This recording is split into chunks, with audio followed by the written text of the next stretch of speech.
I'm going to read a little from my story, Rings.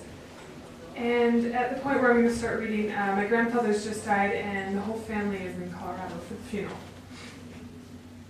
The funeral is macabre, a hillbilly-laden throwback to American Gothic. There is a photographer there snapping arbitrarily, chirping as though this is a wedding. She keeps telling my dead-eyed mother to smile. I do not go into the viewing. I'd rather remember him as he was, I say quietly to my grandfather's only sister, whom I can't recall if I have ever met or not. She is large, with a warm smile and missing teeth. I do not say that if the shell sunk into the coffin in the next room, the same grey as his gun safe had been, or anyone else, I would be there, gazing at the corpse with a cold-eyed, sterile fascination, having certain morbid sensibilities myself. But I can't do that now. Seeing him will give me a lightning stab of my own mortality, and I don't want to think about how things have changed, rearranged themselves in his absence already. Grandma stands across from me, not crying. My two corn-silk-haired younger cousins are gathered with the potato of her body like chickens. The favorites, we call them, her only son's children. She has said little to nothing to us since we arrived. I think, looking back, that she knew.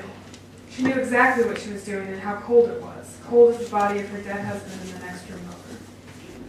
We learned of him later, the man none of us knew at the funeral, Grandma's friend. I don't remember many characteristics about him, and I don't really want to. Right now, all knowledge of him is a blank space in my mind, smooth and neutral. It's enough to say that he was tall, mantis thin, as much unlike my strong, thick-bodied grandfather as possible. My mother fumes when she finds out, in a Wendy's from her sister. How dare she bring him to the funeral? I watch her. I don't know how to react, or even if I'm supposed to. In the months following, the rings of our family reforge, polarizing into those who are okay with what Grandma is doing and those who are not. Of the latter, my family and one of my aunts form the only members. My 7-year-old sister Cassidy asks, "Mom, if Grandma gets married, will he be our new grandpa?" Her face has all the patient confusion of childhood in it. "No," my mother replies, with the firm, crackling bitterness that comes just before something bursts into flames. "That man will never be anything to you." My mother says that she kept getting a sick feeling when she went to help care for him those last few times.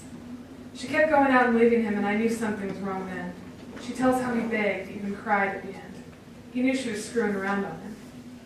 Her eyes hold their fire solemnly, as if she is waiting for the right moment to hurl the biblical rage of it at her mother. She decides instead to hurl a letter with no return address, even though we have just moved. My father suggests she address it to Mrs. Hester Prynne, and Kiana wants to send a sweater stamped with a scarlet A, right over the boob, she says. Mom settles for Mrs. Larry Piffer. She asks me what I think of the letter. This peels me down to the core the way nothing else has. She never asks me what I think. I have no common sense, and I know it. She has little patience for things that are not earth-made, and my mind is one of these.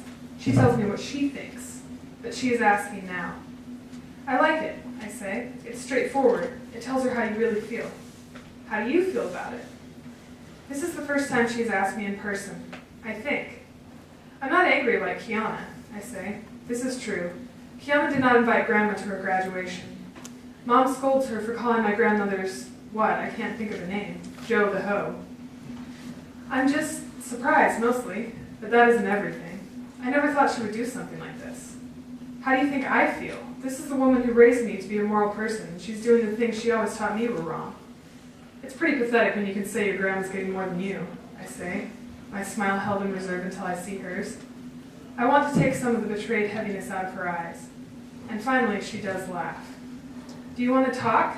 I called to ask my mother around 6 months later. "About what?" "Dad told me, about Grandma getting married." "Honey, I'm over it. I knew this was going to happen." I can hear the exhaustion crackling over the line. I know she is still upset, the cold, slime truth of it biting her when she does not expect it, but I also believe what she says.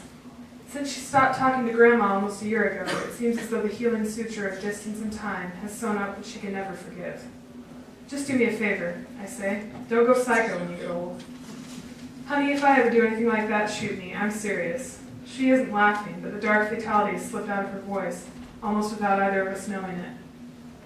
And even though my grandfather's grave remains headstoneless, his body forgotten just as incidentally as his memory by the woman he shared 50 years with, even though the rings binding her to her mother have disintegrated, slunk away on the wind like so much ash, I feel another set of rings lock into place. My mother and her mother have broken, but I don't think anything is ever really over. A second chance, a younger chance, lives in me, passes through to her. But we are spinning strand on chosen strand, hammering this silver love until it takes on an unshatterable diamond.